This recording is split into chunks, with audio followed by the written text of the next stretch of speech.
Welcome students, plus two की micro economics के lesson number 7 में आज आपका स्वागत है। प्यारे विद्यार्थियों, जैसे कि आपको पता है कि आपने ऑनलाइन एजुकेशन में पिछले 6 पाठ पूरे कर लिए हैं और आज हम 7th लेसन का अध्ययन कर रहे हैं। 7th लेसन है हमारा उत्पादन के नियम कि उत्पादन के कौन कौन से नियम हैं, इसके बारे में आज चर्चा करेंगे हम। उत्पादन के 2 नियम है। नंबर 1 कारक के प्रतिफल, दूसरा पैमाने के प्रतिफल। पहले नियम को हम जानते हैं, कारक के प्रतिफल के नियम। कारक या साधन, इसको हम साधन भी बोल सकते हैं।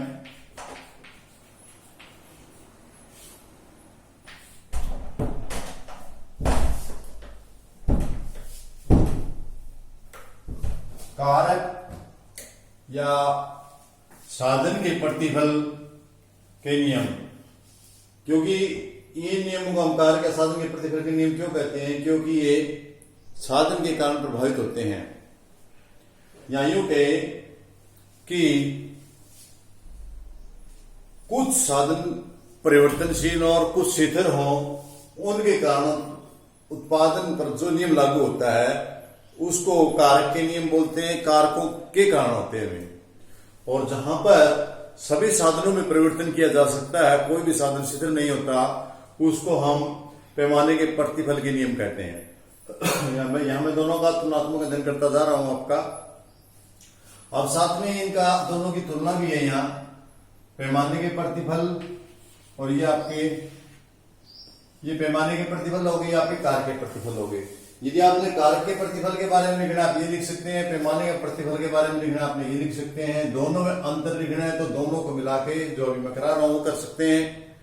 जिस प्रकार से प्रश्न पूछा जाए आप उसी प्रकार से इसका उत्तर दे सकते हैं। पहला मैंने बताया कारक के प्रतिफल। कारक के प्रतिफल में पहली बात ये होती है कि कारक है, एक कारक परिवर्तनशील होता है, बाकी सारे सिद्ध होते हैं।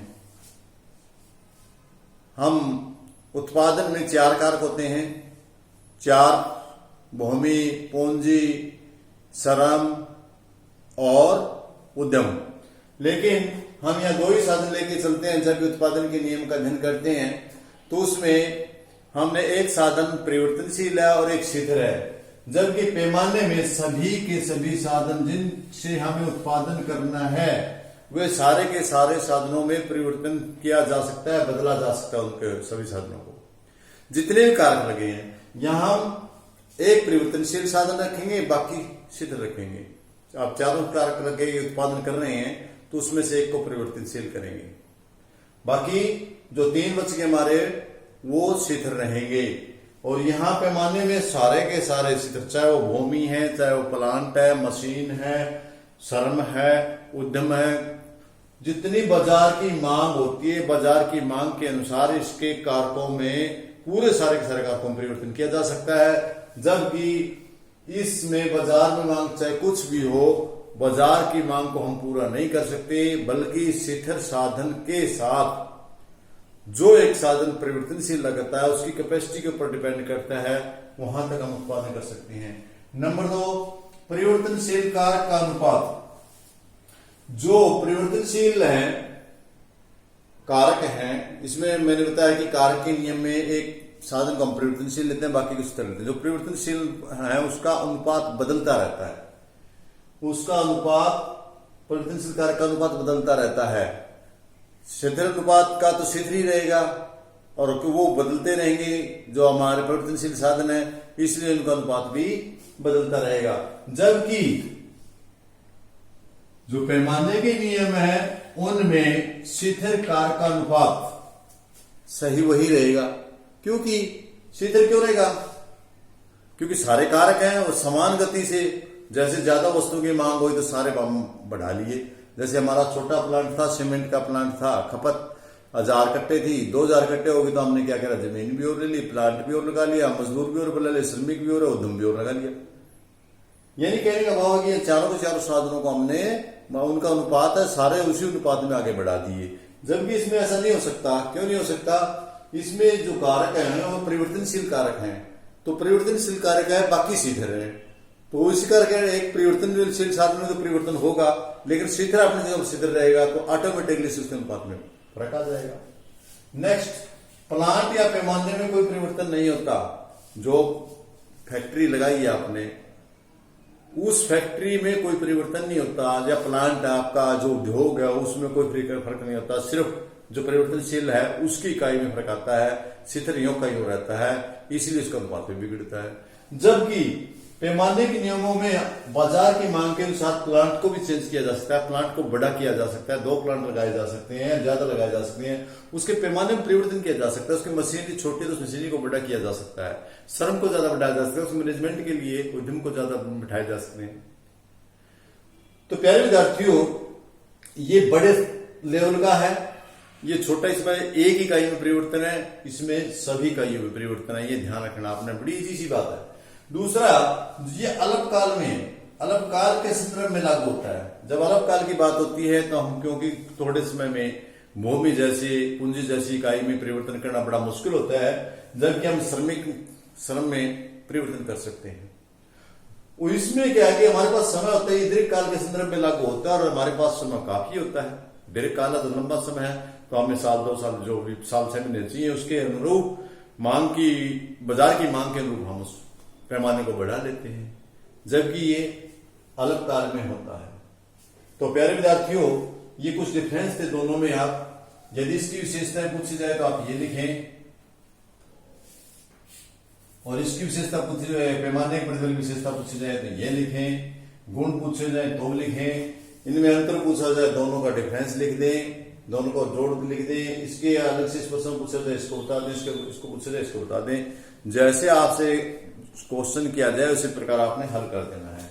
ये थे हमारे आज के 2 प्रतिफल के नियम और पैमाने के नियम। आज हम करेंगे कार के प्रतिफल, क्योंकि हमारा लेसन लंबा हो जाएगा, इसलिए आज हम बात करते हैं, आगे चलते हैं। एक बार इसको हम छोड़ देते हैं, ये हमारा है पैमाने के प्रतिफल, इसको छोड़ दें। हमारे पास आज है अध्ययन करने के लिए कारक के प्रतिफल। ये कारक के प्रतिफल क्या होते हैं, हमने काफी रूप से इसकी चर्चा की, और अब हम इसके बारे में पढ़ेंगे। जो उत्पादन के कारक के प्रतिफल है, ये भी 3 है। नंबर 1 है बढ़ते कारक के प्रतिफल। नंबर 2 समान कारक के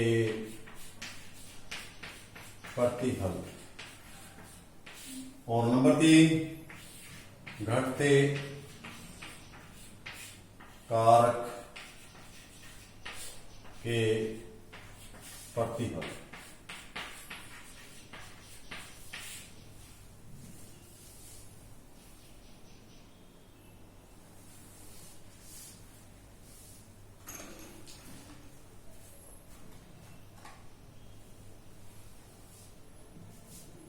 तो सबसे पहले हम करेंगे कारक के बढ़ते प्रतिफल।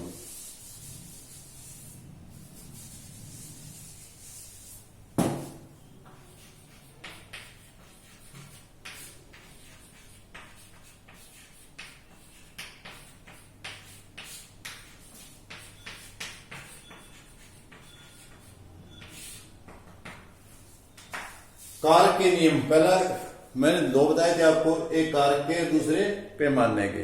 तो जो कारक के बढ़ते प्रतिफल के नियम, सबसे पहले इस पर चलते हैं।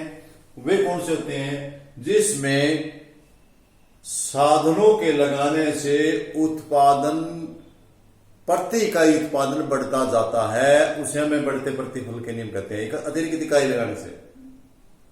अब जैसे हम एक उदाहरण लेते हैं, यहां हम ले लेते हैं श्रम की इकाइयां।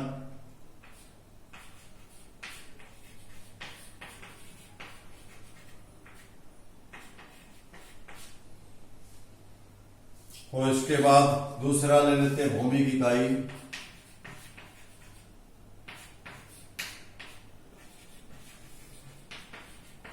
और तीसरा ले लेते हैं हम कुल उत्पादन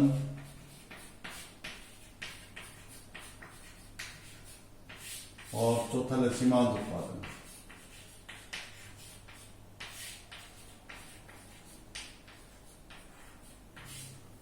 देखिए बेटा, आपने यहां श्रमिक इकाई परिवर्तनशील है आपकी 1 2 3 4 5, आप परिवर्तनशील इकाई लगाए 6 5 तक। अब आप इसी भूमि की इकाई वो सीख रहे हैं, आपने इसमें भी एक लगे, यहां भी इसका एक लगाया, एक लगाया। कुल उत्पादन आपका हम मान लेते हैं, कुल उत्पादन आपका कितना हुआ? कुल उत्पादन आपका 4 हुआ, तो सीमांत उत्पादन कितना आएगा आपका? 4 ही आएगा। ठीक है। इसके बाद इसकी इकाई 2 श्रम के परिवर्तनशील है, तो ये साधन अपना परिवर्तनशील है, जबकि ये शिथिल है। ये शिथिल साधन है, ये परिवर्तनशील साधन है, तो इसमें तो परिवर्तन होता रहेगा। एक के बाद दूसरी इकाई, दूसरा श्रमिक लगाया तो ये तो एक ही रहा, और उत्पादन हमारा कितना बढ़ गया? उत्पादन हो गया हमारा 10 उत्पादन होने से कितना अंतर, कितना आया? 6। पहले एक जो श्रमिक लग रहा था, तो एक ये शिथिल इकाई लगा के, ये शिथिल है, इसका तो कोई अंतर ही नहीं है। कुल उत्पादन हमारा 4 था, दूसरा आ गया तो कुल उत्पादन 10 हो गया। तो दूसरे के आने से कितना परिवर्तन आया? 6 का। यानी दूसरा आदमी ने आकर के 6 परिवर्तन कर दिया। अब हम एक इकाई और लगा लेते हैं, इसकी वही शिथिल रहेगी, और इसका उत्पादन हम मान लीजिए हो गया 18। अब इसके तीसरे के आने से कितना परिवर्तन आया? 8। पहले 10 था, ये 18 हो गया, तो आया 8। अब इसके बाद एक इकाई इसकी शिथिल है, इसकी एक इकाई और बढ़ गई है, 3 से 4 हो गई है। फिर उत्पादन कितना हुआ आपका? उत्पादन हुआ आपका 28, और यहां कितना बढ़ गया? 28 में से 18 गए 10। फिर आपका एक और बढ़ गया, 1 2 3 4, 1 2 3 4, एक और बढ़ गया।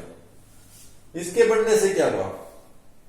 इसके बढ़ने से उत्पादन हुआ आपका 40। कितना हुआ? 40। और इसका यहां कितना आ गया? 40 में से 28 घटाओ 12।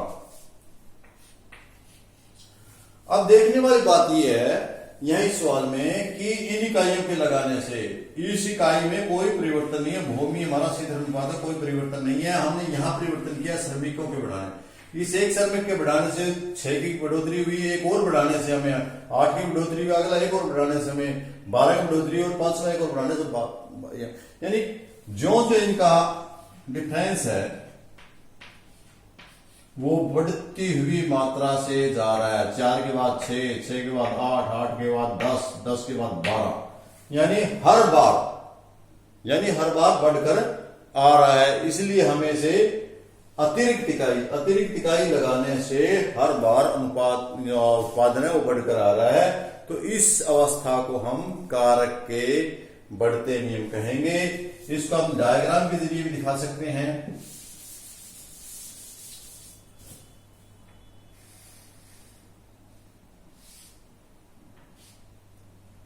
ये आपका यहां आपका डायग्राम में आप सब क्या लिखेंगे? डायग्राम में आप पहले लिखाएंगे, टीपी दिखाएंगे, यहां लिखनी है आपने वेरिएबल परिवर्तनशील साधन।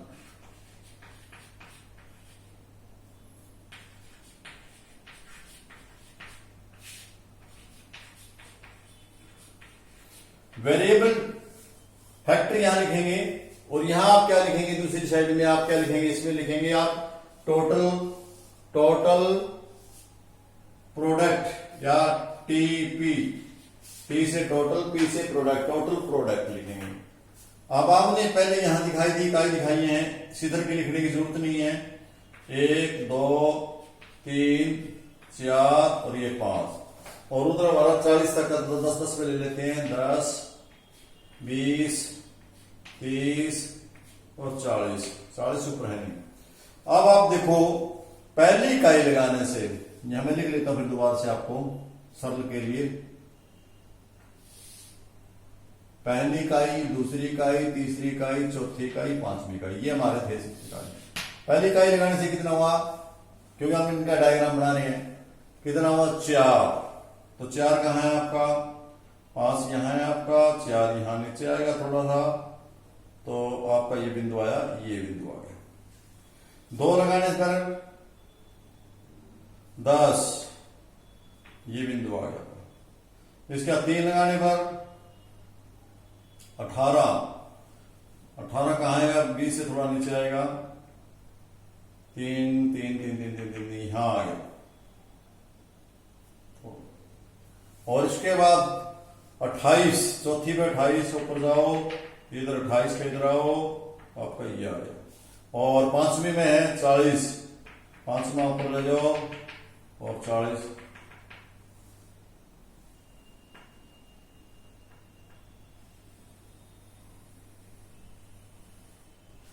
इस प्रकार का ये आपका टीपी बनेगा, टोटल प्रोडक्ट। क्यों बनेगा, क्योंकि यहां तो बराबर अंतर आ रहा है, एक ही इकाई का प्रयोग हो रहा है, लेकिन यहां जो डिफरेंस है वो बढ़ रहा है। इसकी बजाय इसमें ज्यादा, इसकी बजाय इसमें ज्यादा, इसकी बजाय इसमें ज्यादा, इसलिए टीपी का कार्य ये बनेगा आपका। तो मेरे ख्याल में बच्चों आपको ये डायग्राम आया होगा ध्यान में। इसके साथ है एक और डायग्राम हम बना लेते हैं सीमांत के लिए। इसको आप बोलेंगे एम पी, इसको उसी प्रकार वेरिएबल फैक्टर। वेरिएबल फैक्टर में वहीं आप नीचे लिखेंगे, वहीं आपने 1 2 3 4 ये 5,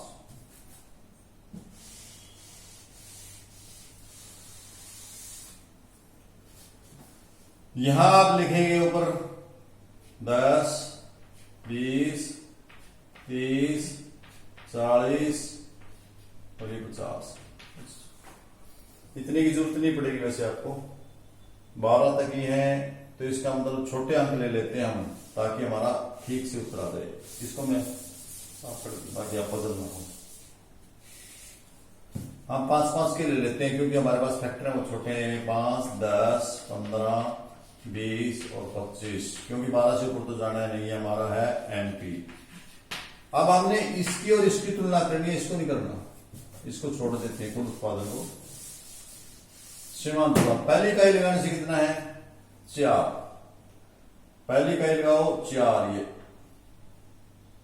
दूसरी इकाई लगाने से दूसरी लगाने से 6 यहां आ गया, इसकी सीध में और इसकी सीध में, और तीसरी से 8 यहां आ गया,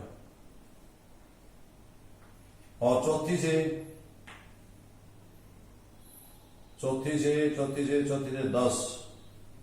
10 यहां आ गया, और उससे बाद में से ये आ गया। ये वो करा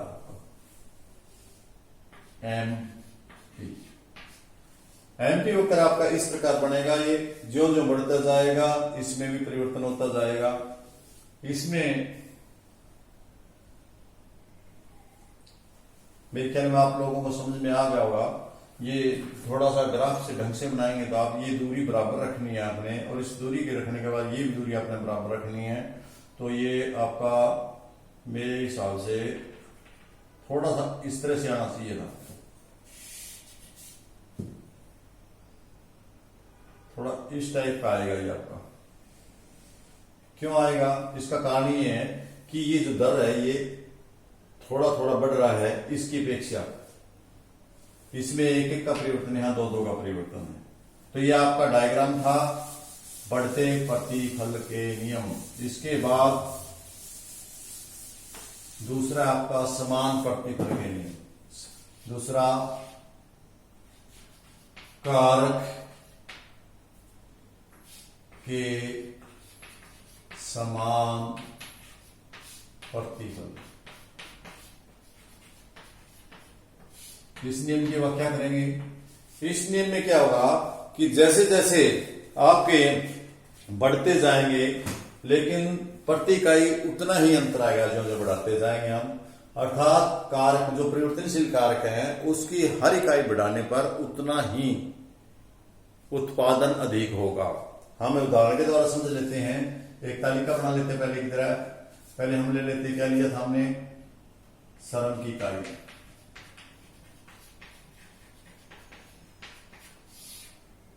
नंबर 2 भूमि की इकाई,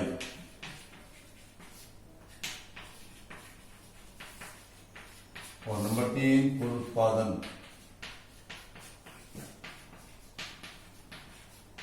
और नंबर 4 सीमांत उत्पादन। ये सीमांत उत्पादन हमें इसलिए निकालना पड़ रहा है ताकि हम प्रति इकाई परिवर्तन देख सकें कि कितना हुआ है। इसकी एक कुल उत्पादन आपका है 5, और ये भी सीमांत उत्पादन भी आपका 5 आएगा। दूसरी श्रम इकाई 2, एक और पद की, ये वही सेम रही, तो ये हो गया आपका 10, ये वो आपका 5। ये आपका तीसरी इकाई लगाने से आपका इसमें 3 एक और बढ़ा दी, यहाँ कुछ नहीं बढ़ाया, ये हो गया आपका 15, यहाँ है 5। यहाँ चौथी इकाई लगाई, यहाँ एक और बढ़ा दिया, ये तो सेम है, सित्र है आपकी ऑलरेडी। जो एक इकाई है, इस इकाई में एक और परिवर्तन आया, तो ये आपका उत्पादन कितना होगा 20, ये कितना आया 5। ये एक और बढ़ा दी, तो ये आया 1, ये आया 25, यहाँ कितना आया 5। जो सोचने वाली बात यह है प्यारे विद्यार्थियों कि यहाँ परिवर्तन होने से जो इसके अंदर डिफरेंस आ रहा है वो बराबर आ रहा है। इनके अंदर जो परिवर्तन आया है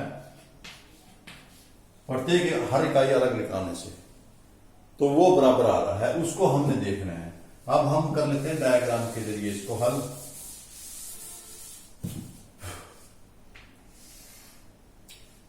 वही आपका वेरिएबल फैक्टर 1, 2, 3, 4, 5, इनके बीच की दूरी थोड़ी समान रखनी है, आपने ध्यान रखना है। और इधर आपका लगभग टीपी निकालेंगे हम 25 तक है, तो 5, 10, 15, 20 और ये 25, यहां हो गया आपका 1, 2, 3, 4, 5। ये आपका टीपी है, टोटल प्रोडक्शन का टोटल निकालना है, जिसके साथ कर रहे हैं 1, 2, 3, 4, 5 इनका कर। तो इसमें एक पे कितना है आपका 5 है, तो पहला पॉइंट आपका कहाँ आएगा, ये आ गया। दूसरा पॉइंट आपका कहाँ आएगा, ये आ गया। तीसरा पॉइंट आपका कहाँ आएगा, ये आ गया।